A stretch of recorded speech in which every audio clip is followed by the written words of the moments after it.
You raise a really important point there. There are times when people go through tough things and they might be victims of circumstance and they might need a helping hand.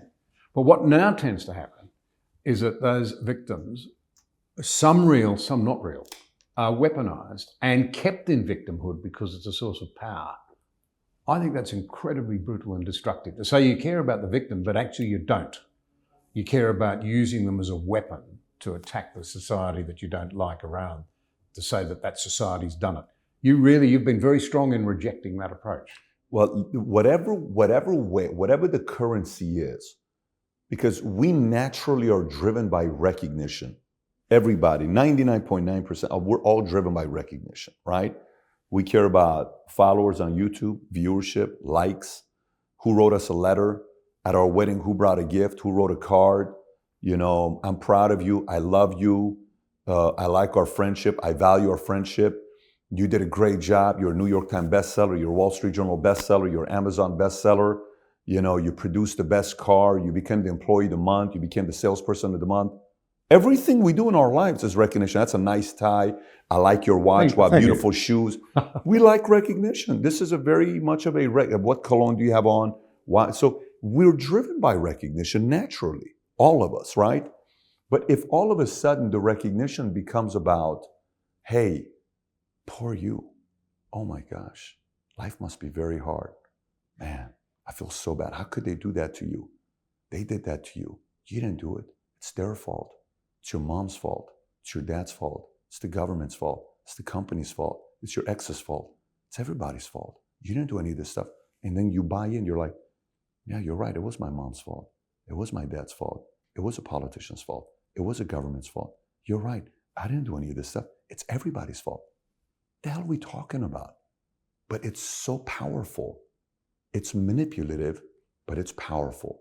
And it's gotten people to get eyeballs, to recognize, to sell how hard their lives are. Like, for example, nowadays it's cool to post on social media when you're sick or you have COVID. I'm documenting me going through COVID. Why are you documenting it?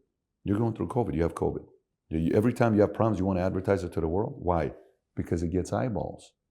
So we have brainwashed people to recognize them, to get eyeballs if they show how weak they are. It's become a cool thing.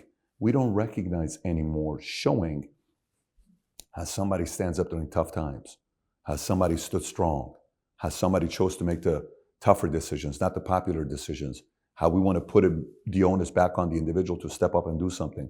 Yes, we may need unemployment for 3 months for people to go through it. Do we need it for 12 months? No. Yes, we need some people as they're going through tough times. Maybe welfare does make sense at times when a single mother whose husband died and didn't have an insurance policy and she doesn't work, she's raising 3 kids. We need to do something to help that person out. But then we need to say, this other mother that also went through, she took government assistance for 4 months, then she went and got a job. She started a part-time business and her son saw her do the same thing and they're not running a business themselves.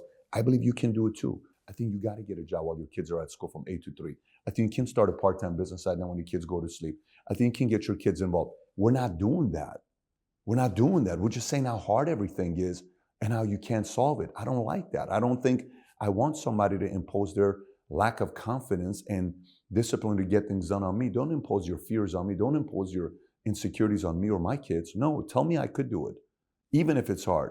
Help me out at times if I need some help, but don't just constantly help me where I have to lean on you for the rest of my life. I don't think that's leadership. I think that's leadership, and I think we need more leadership today than leadership. Unfortunately, we don't have it. Now, we don't have a lot of it today. Well, the great thing about you telling those stories, you could have been a victim. You could have chosen to play that card. And you're in an ideal position to warn the rest of us, don't play that card. It's a roadway paved with good intentions to a very bad place. But you mentioned social media, and it's a big factor in our life today. You're active in it, you're using it constructively. I'm trying to do the same thing. Nonetheless, you make the point that reading's important. You're a great believer in books. Why?